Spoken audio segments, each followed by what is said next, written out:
दोस्तों अदानी ग्रुप की बात करें, यहाँ पे बहुत सारी अपडेट निकल के आ रही है जिनको हम एक एक करके डिस्कस करने वाले। अदानी ग्रुप ने किया है एक बहुत बड़ा फैसला और इस फैसले का क्या परिणाम हो सकता है वो जानने की कोशिश करेंगे। दूसरी तरफ अदानी ग्रुप के लिए काफ़ी अच्छी गुड न्यूज़ निकल के आ रही है।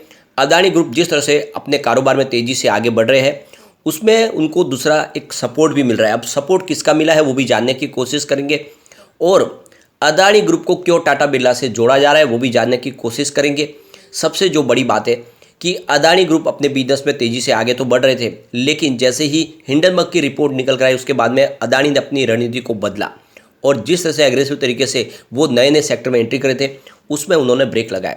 आप देख सकते हो पिछले दिनों उन्होंने सीमेंट सेक्टर में एंट्री भी की और तेज़ी से आगे बढ़ने की शुरुआत भी की, लेकिन अब वो चाहते हैं कि जो उनका पुराना बिजनेस है उसको तेज़ी से आगे बढ़ाया जाए और उसमें वो जिस तरह से लीडर है वो अपनी बात को ऐसे ही रखे, उसमें कमी ना आए और इसी की कोशिश वो कर रहे हैं। और इसके लिए ज़रूरी है कि ज़्यादा से ज़्यादा निवेशकों का भरोसा फिर से लौट आए ताकि निवेश आए और अदानी ग्रुप की मुसीबतें वो कम हो। तो इसी को लेकर भी कुछ बड़ी अपडेट है जिनको डिस्कस करेंगे और जानने की कोशिश करेंगे क्या अदानी ग्रुप में आने वाले समय में मुसीबतें कम होगी और जो निवेशक है क्या उनका नुकसान कम हो सकता है। इन सारी बातों को समझेंगे इस वीडियो के माध्यम से। लेकिन फ्रेंड उससे पहले अगर आप पहली बार हमारे चैनल पे आए तो चैनल को सब्सक्राइब कर दीजिए, एक बेल आइकॉन दबा दीजिए ताकि जब भी नया वीडियो बने पहला नोटिफिकेशन आपको मिले। वीडियो पसंद आए तो लाइक शेयर जरूर कीजिए। चलो फ्रेंड्स वीडियो स्टार्ट करते हैं। मैं हूँ आपका दोस्त SB दवे और हमारे अपने चैनल ऑनलाइन कमाई में आपका बहुत बहुत स्वागत है।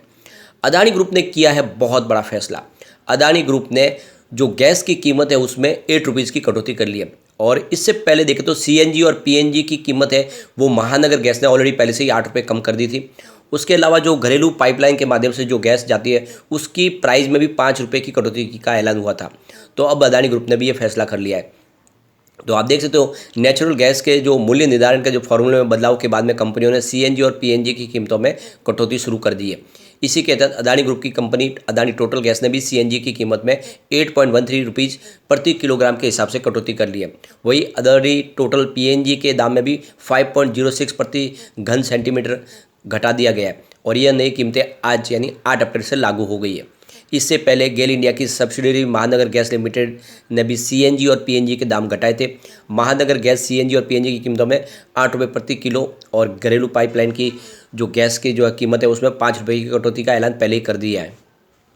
सबसे बड़ी बात है कि गुरुवार को केंद्रीय मंत्रिमंडल ने नेचुरल गैस की कीमत तय करने के लिए फार्मूले में संशोधन करते हुए नए स्ट्रक्चर को मंजूरी दी थी। इसके साथ ही CNG और पाइप से आपूर्ति की जाने वाली रसोई गैस की कीमतों में अधिक सीमा तय की गई है।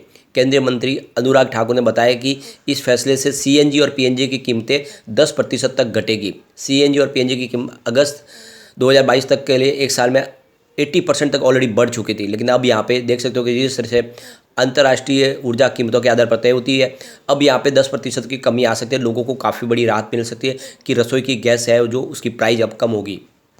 तो यहाँ पे एक बड़ी अपडेट और निकल के आ रही है। फ्राइडे को NCP के जो प्रमुख है शरद पवार उनकी तरफ से जो एक बहुत बड़ा चौंकाने वाला इंटरव्यू दिया गया और इस इंटरव्यू में उन्होंने कहा है कि JPC की जो मांग की जा रही है विपक्ष के द्वारा उसके कोई भी उसका मतलब नहीं है, कुछ मायने नहीं है। क्योंकि अगर आप देखें तो JPC की जो 21 सदस्य होंगे उसमें 15 तो ऑलरेडी रूलिंग पार्टी के होंगे, तो उससे क्या हम सोच रहे कि उससे कोई अच्छा फैसला आने वाला है, क्या उसमें फेयर तरह से जाँच हो पाएगी। और उनका कहना है कि ऑलरेडी सुप्रीम कोर्ट की तरफ से कमेटी बना दी गई है, वो इसकी जांच कर रही है, वो अच्छे तरीके से कर पाएंगी। और आप देख सकते हो कि उन्होंने इससे बढ़कर आगे कहा है कि जिस तरह से इस मामले को हवा दी जा रही है वो बिल्कुल गैर वाजिब है। क्योंकि इससे पहले भी टाटा बिरला का नाम लेके बहुत सारी बातें कही जाती थी कि पूरा देश टाटा बिरला ने खरीद लिया है, लेकिन जब हमने टाटा का देश में क्या योगदान है उसको देखा तो हमें पता चला कि टाटा ने देश के लिए बहुत कुछ किया है। और आजकल अदानी और अंबानी का नाम लेकर यही बातें कही जाती है, लेकिन उनका देश के प्रति क्या योगदान है उसके बारे में सोचने की आवश्यकता है। यानी सिर्फ ब्लेम करने से मतलब नहीं है, वो देश के लिए क्या कर रहे हैं वो भी जानना जरूरी है। उन्होंने कहा है कि आप देख सकते पेट्रोलियम क्षेत्र में अंबानी ने बहुत सारा योगदान दिया है और दूसरी तरफ एनर्जी सेक्टर में अदानी का बहुत सारा योगदान है और ये दो सेक्टर में अगर उनका योगदान नहीं होता क्या इंडिया इतना आगे जा सकता था। तो एक तरह से कहा जा रहा है कि एक बाहर की जो कंपनी जिसके बारे में उसका बैकग्राउंड हम नहीं जानते उसकी एक रिपोर्ट के आधार पर किसी के भी बारे में कोई राय बनाना अच्छी बात नहीं है और जानबूझ के एक तरह से उनको टारगेट किया गया। ये भी कहा गया कि अदानी ग्रुप को टारगेट किया गया है। तो ये बहुत बड़ा एक तरह से देखें तो एक इस समय सपोर्ट मिला है, जब विपक्ष एक तरफ होके अदानी ग्रुप के खिलाफ कार्रवाई करे, वैसे में एनसीपी जो एक विपक्ष पार्टी है उनका कहना है कि ये टारगेट किया गया है अदानी ग्रुप को इस तरह से, और इसमें कोई दम वाली बात नहीं है। तो ये आप समझ सकते हो कि एक बहुत बड़ी जीत है और इस पूरा मामला पलट गया है, क्योंकि एक तरफ तो सारा विपक्ष जेपीसी की मांग कर रहा है, लेकिन शरद पवार का कहना है कि जेपीसी की कोई ज़रूरत ही इस मामले में नहीं है। सबसे बड़ी बात है, उन्होंने कहा कि बहुत सारे मुद्दे जिनके बारे में बातचीत होनी चाहिए, लेकिन इस मुद्दे को ज़्यादा तूल दिया जा रहा है जिसका कोई मतलब ही नहीं है, और ऐसे मुद्दे पर हमारी संसद को चलने नहीं दिया जा रहा है जिसकी वजह से देश की अर्थव्यवस्था को बहुत सारा नुकसान भुगतना पड़ रहा है। तो कुल मिला के देख सकते हो कि अब धीरे धीरे अदानी ग्रुप के लिए राह थोड़ी आसान होती हुई दिखाई दे रही है। दूसरी तरफ देखें तो अदानी ग्रुप अपने निवेशकों का भरोसा जीतने के लिए पूरी तरह से कोशिश करे, और इसके लिए ग्लोबल बैंकों के साथ रिश्तों का हवाला भी दिया जा रहा है। तो यहाँ पे देख सकते हो कि निवेशकों का विश्वास जीतने के लिए अदानी समूह ने कई दिग्गज जापानी और यूरोपियन बैंकों के साथ अदानी का अपना भरोसा जताया है। रॉयटर्स की जो रिपोर्ट निकल गई उसमें कहा है कि हिंडनबर्ग की रिपोर्ट के बावजूद भी MUFG और MMBC, मीजो, स्टैंडर्ड चार्टर और बार्कलेज, डाइचे बैंक जो ग्लोबल बैंक है वो अदानी समूह के साथ इस समय भी खड़े हुए, और इनसे में से कई बैंक है जो पहले भी अदानी समूह के साथ कारोबार के रिश्ते कायम कर चुके हैं, और शॉर्ट सेलर हिंडनबर्ग की रिपोर्ट के बाद भी वो अभी भी अदानी ग्रुप के साथ खड़े हुए हैं। सबसे बड़ी बात है कि इतनी बड़ी बड़ी जो ग्लोबल सेक्टर की जो बैंक है वो अदानी ग्रुप के साथ में खड़े, और इसी वजह से एक बड़ी ताकत का एहसास हो रहा है अदानी ग्रुप को कि उनको फिलहाल फंड जुटाने में एक बड़ी राहत मिलेगी, जब विश्व के काफ़ी बड़े बड़े बैंक हैं जो अदानी ग्रुप के साथ में इस समय एक कंधे से कंधे मिला के खड़े हुए हैं। पिछले दिनों देखें तो अमेरिका के न्यूयॉर्क, बॉस्टन, लॉस एंजलिस और सैन फ्रांसिस्को में इन्होंने रोड शोज किए। रोड शो के जरिए ग्लोबल निवेशकों का भरोसा जीतने के साथ उन्हें समूह के कारोबार को लेकर आश्वस्त करने का भी काम कर रही है अदानी ग्रुप। फरवरी महीने में ही रिपोर्ट सामने आई थी, उसके बाद में अदानी समूह ने 3 कंपनियों के साथ में प्राइवेट प्लेस्ड बॉन्ड्स ऑफर करने पर विचार कर रही है कंपनी।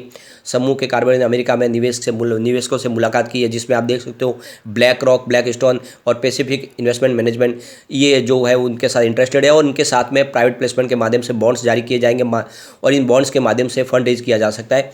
तो ये जो काफ़ी बड़ी जीत है अदानी ग्रुप के लिए। सबसे बड़ी बात है कि प्राइवेट प्लेस बॉन्ड्स का जो डॉक्यूमेंटेशन है वो अप्रैल से शुरू हो जाएगा, इस महीने में शुरू होने वाला है।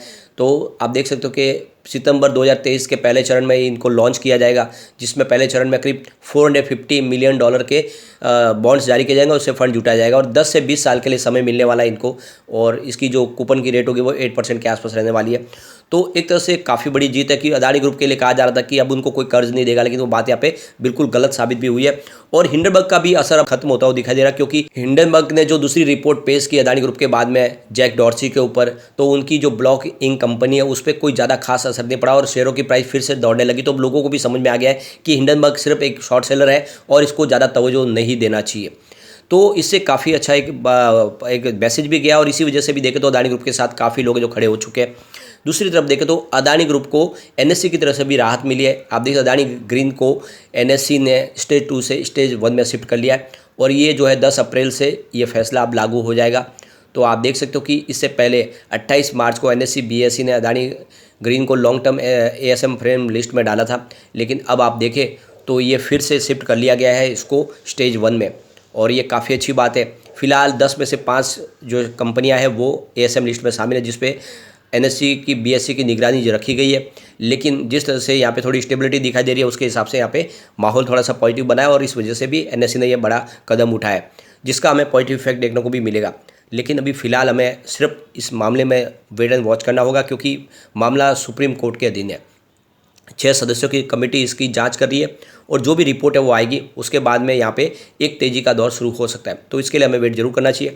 लेकिन फ्रेंड, कोई भी इन्वेस्टमेंट करने से पहले अपने फाइनेंशियल एडवाइजर से बारे में ले ले, या अपना खुद का रिसर्च करें, क्योंकि मैंने वीडियो आपके एजुकेशनल पर्पज़ के लिए ही बनाया। वीडियो पसंद आए तो लाइक से जरूर कीजिए और चैनल को सब्सक्राइब कर दीजिए। Thank you friend.